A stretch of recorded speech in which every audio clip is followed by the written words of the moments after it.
बुढ़िया की शिव भक्ति।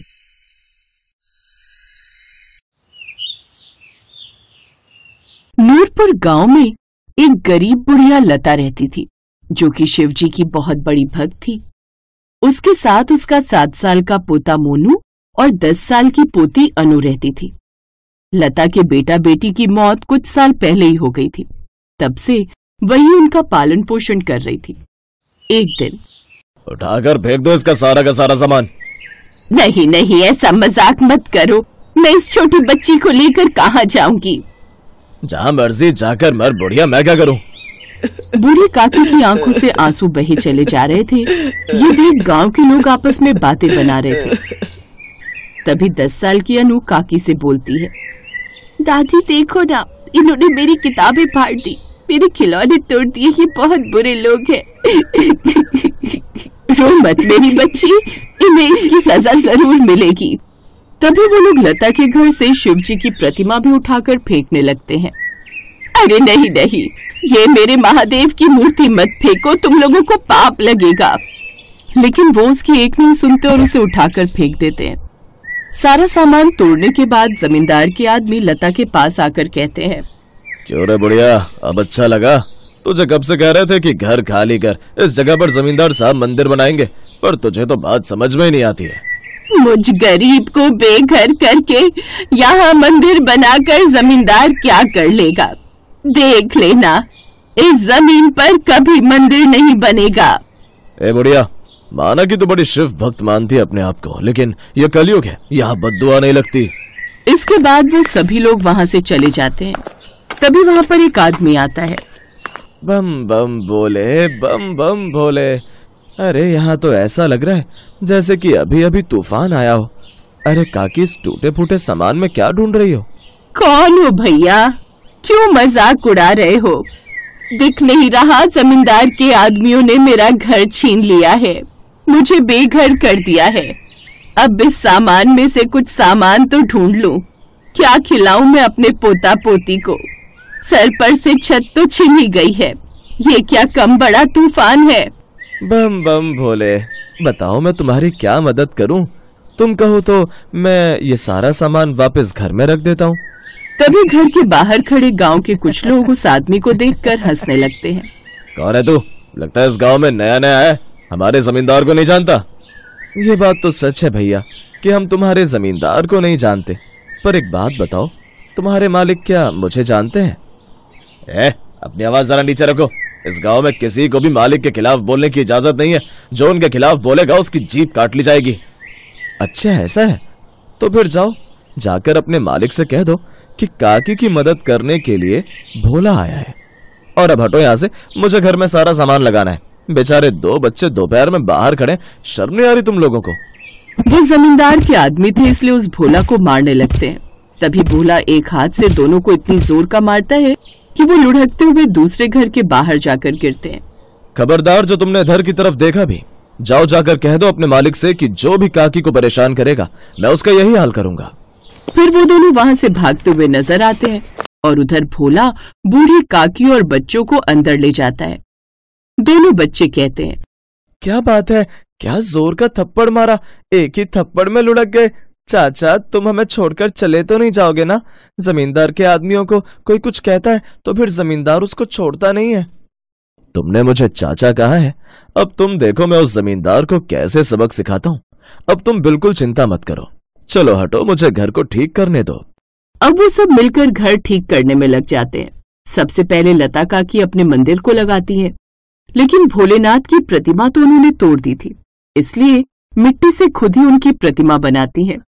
फिर उन्हें मंदिर में स्थापित करके उनकी पूजा करती है और उसके बाद में हाथ जोड़कर कहती है, हे भगवान, हे भोलेनाथ, मेरा जीवन तो बीत गया, इन 2 छोटे छोटे बच्चों का मैं क्या करूं? तुमने अभी अभी देखा ना कैसे उन लोगों ने सारे घर का सामान तोड़ दिया। अब मैं क्या करूंगी? अरे दादी, ये भगवान की फोटो के आगे हाथ जोड़ने से कुछ नहीं होगा। तुम्हारे भोलेनाथ नहीं आए तुम्हारी मदद करने के लिए। मैं इतनी बड़ी भक्त भी नहीं हूँ कि वो मेरे बुलावे पर दौड़े चले आए। लेकिन बेटा, तुम्हें तो उन्होंने ही भेजा है ना, लेकिन तुमने अपनी जान खतरे में क्यों डाली? तुम्हें नहीं पता वो जमींदार बहुत बड़ा आदमी है। उसका जहां मन करता है उसी जगह पर अपना हक जमाने लगता है। मेरे इस छोटे से घर पर उसकी कब से नजर है। कहता है यहाँ मंदिर बनाएगा, और तभी भोला बिजली की फुर्ती से सारे घर को ठीक कर देता है। दादी हैरान थी कि वो टूटे हुए सामान को भी जोड़ देता है। सारा काम खत्म हो चुका था। तब भोला अपने पेट पर हाथ रखकर कहता है, देखो दादी, मैंने सारा काम खत्म कर दिया। अब मेरे पेट के चूहों को आप शांत करो, बड़ी जोर की भूख लगी है। क्यों बच्चों, तुम्हें भी लगी है ना? हाँ, भूख तो हमें भी लगी है। अब काकी खाना बनाने के लिए रसोई में जाती है, लेकिन जमींदार के आदमी ने तो सब कुछ फेंक दिया था, इसलिए वो सभी डब्बे चेक करती है और सब खाली पड़े थे। हे भोलेनाथ, अब मैं इसे क्या खिलाऊं? मैं बदनसीब उसकी इतनी सी ख्वाहिश भी पूरी नहीं कर सकती। वो उदास होकर बाहर आती है। माफ करना बेटा, खाने के लिए तो घर में कुछ भी नहीं है। सब कुछ बिखेर दिया था उन्होंने। दाल भी, चावल भी, आटा भी, बड़ी मुश्किल से तो सब कुछ जोड़ा था। नहीं नहीं दादी, तुमने ध्यान से देखा नहीं। मैंने तो अभी अभी बर्तन रखे। वो उस कोने में बड़ा सा जो बर्तन है, मैंने देखा था, वो पूरा भरा हुआ है। भोला के कहने पर दादी उस बर्तन को खोलती है तो हैरान रह जाती है। वो डिब्बा पूरा चावल से भरा हुआ था। भोला मंद मंद मुस्कुरा रहा था। दादी दाल निकालती है और सबके लिए दाल चावल बनाती है। वो खाना खाकर हटते ही है कि बाहर बहुत शोर शराबा सुनकर दादी और दोनों बच्चे बाहर आ जाते हैं और देखते हैं कि वो जमींदार फिर अपने गुंडों के साथ वहां पर आया हुआ था। ए बुढ़िया, बाहर निकल। लगता है आराम से तुम्हारी बात दिमाग में आई नहीं। कौन है वो भोला? जरा मैं भी तो देखूं किसकी इतनी हिम्मत है जिसने जमींदार से पंगा लिया। भोला भागता हुआ जमींदार के सामने आकर खड़ा हो जाता है। मैं हूँ भोला। तुम्हारी इतनी हिम्मत कि तुमने मेरे आदमियों को मारा और इस बुढ़िया की मदद की। रुको, मैं तुमसे कोई सवाल जवाब नहीं करूंगा। एक बार मैं तुम्हारा काम तमाम कर दूंगा। ये कहकर जमींदार गोली चला देता है। सभी गांव वाले बड़े हैरान थे कि जमींदार ने गोली चला दी, लेकिन सबसे ज्यादा हैरान फिर सब लोग इसलिए हुए क्योंकि भोला को तो कुछ हुआ ही नहीं। वो तो अभी भी आराम से खड़ा हुआ मुस्कुरा रहा था। जब तक मैं काकी का ख्याल रखने वाला हूँ, कोई काकी का कुछ नहीं बिगाड़ सकता, तुम भी नहीं। और अभी तो मैं बहुत प्यार से कह रहा हूँ कि चलो जाओ यहाँ से और फिर कभी इनको परेशान मत करना। और अगर तुमने मेरी बात नहीं मानी तो परिणाम तुम खुद भुगतोगे। तो मुझे धमकी दे रहा है? रुक, तू ऐसे नहीं मानेगा, अभी तुझे मजा सिखाता हूँ। बूढ़ी काकी घबरा जाती है और वो दोनों हाथ जोड़कर भोलेनाथ को याद करने लगती है। हे भोलेनाथ, ये तुमने क्या किया? तभी जमींदार अपनी बंदूक हवा में पकड़कर भोला के सर पर मार ही रहा था कि उसके हाथ में बंदूक की जगह सांप आ जाता है और वो अपना फन फैलाकर जमींदार के माथे के बीचों बीच काट खाता है और वो जमीन पर गिरकर तड़पने लगता है। हे भोलेनाथ, ये क्या हो गया? मेरे घर के बाहर किसी की हत्या हो गई। ये तुमने क्या किया भोला? मैंने क्या किया? मैंने तो कुछ भी नहीं किया। इसको तो देखो, सांप ने काटा है। जैसा कर्म वैसा फल। हे भोलेनाथ, ये सब क्या हो गया? इसे जिंदा कर दो, इसके भी तो बाल बच्चे हैं। कैसी बातें कर रही हो दादी? यह आदमी तुम्हें परेशान कर रहा था, तुम्हें बेघर करने वाला था, और तुम इसी के लिए प्रार्थना कर रही हो। सोच लो, अगर ये ठीक हो गया तो फिर तुम्हारे साथ वही सब करेगा। मेरी मदद तो मेरे भोलेनाथ करेंगे, लेकिन इसका तो कुछ करो। तभी भोला वहाँ से गायब हो जाता है और भगवान शिव वहाँ पर प्रकट होते हैं। तुम्हारी भक्ति से खुश हुआ लता। इतना सब होने के बाद भी तुम्हारे दिल में इस व्यक्ति के प्रति इतनी दया। जमींदार को भगवान जी जिंदा कर देते हैं और वो देखता है कि लता की मदद के लिए तो स्वयं भोलेनाथ धरती पर आ गए हैं, तो वो भी अपने किए पर शर्मिंदा होता है। अब तुम्हें कोई कुछ नहीं कहेगा। तुम आराम से अपने पोता पोती के साथ यहाँ पर रहो। मेरी कृपा हमेशा तुम पर बनी रहेगी। ये कहकर भगवान शिव वहाँ से अंतर्ध्यान हो जाते हैं और अब उसका घर बहुत बड़ा सुंदर घर बन जाता है। सभी गांव वाले उसकी बड़ी इज्जत करते हैं और जमींदार ने अब सब पर अत्याचार करना छोड़ दिया और वो भी भगवान शिव की भक्ति करने लगा।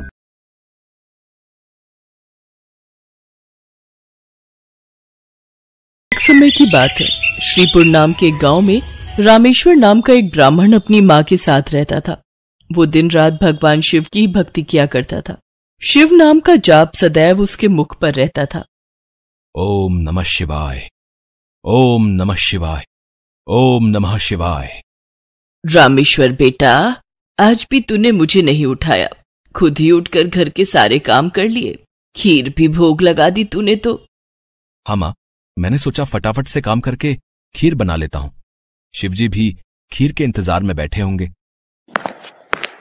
ये लो, भोग की खीर खाकर बताओ कैसी बनी है। रामेश्वर बेटा, इस खीर को तू बचपन से शिवजी को खिलाता आ रहा है। जब तेरे बापू जिंदा थे तब वो प्रसाद की खीर खिलाते थे और उनके जाने के बाद तूने ये नियम बना लिया। तेरी खीर बहुत ही स्वादिष्ट बनती है बेटे, और मुझे पता है भगवान शिव भी तेरे हाथों की खीर खाने के इंतजार में रहते होंगे। तभी तो मैं सुबह जल्दी उठकर सबसे पहले खीर ही बनाता हूँ, ताकि भगवान शिव को भोग लगा सकूं। रामेश्वर का नियम था रोजाना सुबह जल्दी उठकर घर के सारे काम निपटाना और फिर भगवान शिव के भोग के लिए खीर का प्रसाद बनाना। ये कार्य पहले उसके पिता करते थे और पिता के जाने के बाद शिवजी की सेवा और खीर भोग की पूरी जिम्मेदारी रामेश्वर ने उठा ली। रामेश्वर को विश्वास था कि भगवान शिव उसके द्वारा खिलाई गई खीर को रोजाना ही खाते हैं। इसी विश्वास पर वो रोजाना खीर का भोग लगाता था और अपने भक्त के द्वारा भोग लगाई गई खीर को कैलाश पर्वत पर विराजमान भगवान शिव बहुत चाव से खाते थे।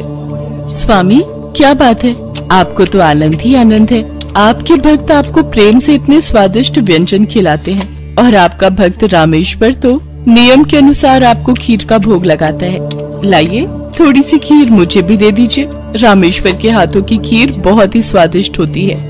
हाँ देवी पार्वती, रामेश्वर इतनी स्वादिष्ट खीर का भोग लगाता है कि मन प्रसन्न हो जाता है। तभी नंदी और समस्त शिवगण वहाँ जाते हैं। महादेव, ये लीजिए, हम भांग और धतूरा ले आए हैं। नंदी, अभी तो हम स्वादिष्ट खीर का आनंद ले रहे हैं। ऐसा करो, भांग और धतूरे को वहाँ छोटे पर्वत पर रख दो, हम कुछ समय के बाद उसे ग्रहण करेंगे। अरे नंदी महादेव तो हमारी ओर देख तक नहीं रहे, उनका सारा ध्यान तो रामेश्वर की बनाई हुई खीर पर है। ऐसे कब तक चलेगा नंदी? हाँ, मैं भी यही देख रहा हूँ। इतने प्रेम से हम भांग और धतूरा पीस कर लाए और महादेव ने हमें इसे रखने के लिए बोल दिया। अरे नहीं नहीं, ऐसी बात नहीं है। महादेव ने बोला है कि हम उसे वहां रख दें, वो कुछ देर बाद उसे ग्रहण करेंगे। महादेव रोजाना रामेश्वर की भोग लगाई हुई खीर को बहुत चाव से खाते हैं। नंदी, मैं तो कई बार सोचता हूँ कि रामेश्वर की खीर में ऐसा क्या है कि भोलेनाथ सबसे पहले उसकी भोग लगाई खीर को ही खाते हैं और फिर और किसी तरफ उनका ध्यान ही नहीं जाता। तभी तो हम भांग धतूरा लेकर आए और उन्होंने बिना देखे ही इसे रखने के लिए बोल दिया। हाँ, कह तो तुम ठीक रहे हो भैरव। महादेव को भांग धतूरा इतना प्रिय है और रामेश्वर की खीर से ज्यादा उन्हें इस समय कुछ भी प्रिय नहीं लग रहा। तो क्या किया जाए नंदी कि महादेव का ध्यान अपने भक्त रामेश्वर से हटकर हमारी ओर आ जाए? एक रास्ता है। नंदी ने सभी गणों के कान में कुछ कहा। उसके पश्चात सभी गण पृथ्वी लोक पर आ गए और सबने ब्राह्मण रूप ले लिया और सब लोग रामेश्वर के पास पहुँचे। रामेश्वर शिवजी को खीर का भोग लगाने के लिए बाजार से सामान खरीद रहा था। ब्राह्मण वेश में नंदी ने रामेश्वर से कहा, रामेश्वर, तुम हमें नहीं जानते, पर हम तुम्हें बहुत अच्छे से जानते हैं। तुम भगवान शिव के भक्त हो और रोजाना उन्हें खीर का भोग लगाते हो। हाँ ब्राह्मण देव, आप तो सब कुछ जानते हैं। हाँ रामेश्वर, हम सब जानते हैं, इसीलिए तो हम तुम्हारे पास आए हैं। हमें पता है कि तुम महादेव के परम भक्त हो, पर तुम्हें पता है महादेव अब रोजाना खीर खाकर ऊब गए हैं, इसलिए अब तुम कुछ दिनों के लिए खीर का भोग रोक दो। तुम एक काम क्यों नहीं करते? तुम महादेव को सप्ताह में एक दिन खीर का भोग लगाया करो, जिससे महादेव को और अधिक स्वाद आएगा। अब महादेव को इतने सारे भक्त पूजते हैं, महादेव भी तो इतने सारे भक्तों के द्वारा दिए भोग को ग्रहण करते हैं, उनका पेट बहुत भर जाता है। अगर तुम उनको सप्ताह में एक दिन खीर का भोग लगाओगे तो उन्हें तुम्हारी खीर का इंतजार रहेगा और वो और अधिक आनंद से खीर खाएंगे। क्यों, हम सही कह रहे हैं ना? ये तो आप ठीक कह रहे हैं ब्राह्मण देव, इस विषय में तो मैंने कभी सोचा ही नहीं। अब मैं एक काम करता हूं, मैं सप्ताह में एक दिन ही भगवान को खीर का भोग लगाया करूंगा, ताकि वो और भी भक्तों का प्रसाद ग्रहण कर सकें और फिर उन्हें मेरी खीर का बेसब्री से इंतजार रहे। भोला भाला रामेश्वर शिवगणों की बातों में आ गया। शिवगण खुशी खुशी कैलाश वापस लौट आए अब शिव जी रोजाना रामेश्वर की खीर का इंतजार करने लगे कि कब रामेश्वर उन्हें भोग लगाए और कब वो खीर का भोग खाएं। पर कुछ दिनों तक रामेश्वर ने खीर का भोग बनाया ही नहीं, तो शिव जी को खीर कहाँ से मिलती। अब सप्ताह में एक दिन रामेश्वर ने खीर का भोग लगा दिया तो शिव जी ने खीर खा ली। फिर उसके बाद कुछ दिन और खीर नहीं मिली तो भगवान शिव सोच में पड़ गए। उन्होंने अपने नेत्र बंद किए और उन्हें सारी सच्चाई पता लग गई और भगवान शिव को गुस्सा आ गया। शिव जी को गुस्से में आया देख सभी गण उनके समक्ष हाथ जोड़कर खड़े हो गए। नंदी, श्रृंगी, वीरभद्र, भैरव, तुम सभी गण जानते भी हो कि तुमने क्या किया है। मेरे भक्त रामेश्वर के द्वारा भोग में अर्पित की गई खीर मुझे कितनी प्रिय है और तुमने उसे खीर का भोग रोजाना लगाने के लिए मना कर दिया। महादेव, हमें क्षमा कर दीजिए, हमसे भूल हो गई। महादेव, जब हम आपको खीर खाता हुआ देखते थे तो हम यही सोचते थे कि आप हमारी ओर ध्यान नहीं दे रहे हैं। अच्छा, तो ये कारण है, पर तुम सब ये नहीं जानते कि मेरा प्रेम अपने सभी भक्तों पर एक समान है। मैं भला तुम्हें कैसे भूल सकता हूँ? तुम तो मेरे हृदय में वास करते हो। तुम सब तो मेरी ही शक्तियों द्वारा उत्पन्न हुए हो। संसार में मेरा प्रत्येक भक्त मुझे एक समान प्रिय है और प्रत्येक भक्त के हृदय में मैं ही विद्यमान हूँ। इसलिए मेरा प्रेम कभी भी कम या ज्यादा नहीं हो सकता। माता पिता के लिए तो उनके सभी बच्चों में प्रेम एक समान होता है, फिर तुम ये भूल कैसे सकते हो? भगवान शिव की बातें सुनकर सभी शिवगण समझ गए कि उन्होंने कितनी बड़ी भूल कर दी। सचमुच महादेव का प्रेम तो अपने सभी भक्तों के लिए एक समान रहता है। इसके बाद सभी शिवगण फिर से एक बार रामेश्वर के पास गए। रामेश्वर, हमें भगवान शिव का संदेशा आया है। वो कह रहे थे कि तुम्हारी खीर इतनी स्वादिष्ट होती है कि वो सप्ताह भर की प्रतीक्षा नहीं कर सकते। सप्ताह में एक दिन भोग से उनका मन ही नहीं भरता। इसलिए उनकी आज्ञा है कि तुम रोजाना ही उन्हें खीर का भोग लगाया करो। आप सच कह रहे हैं ब्राह्मणदेव? भगवान शंकर को मेरे हाथों की बनी खीर इतनी प्रिय है? ठीक है, फिर मैं रोजाना उन्हें खीर का भोग लगाऊंगा। ये सुनकर रामेश्वर बहुत खुश हुआ। अब एक बार फिर रामेश्वर रोजाना खीर बनाकर भगवान शिव को भोग लगाने लगा। अब तो समस्त शिवगण भी भगवान शिव के साथ रामेश्वर द्वारा भोग लगी प्रसाद की खीर का आनंद लेते और खूब भरपेट खीर को खाते।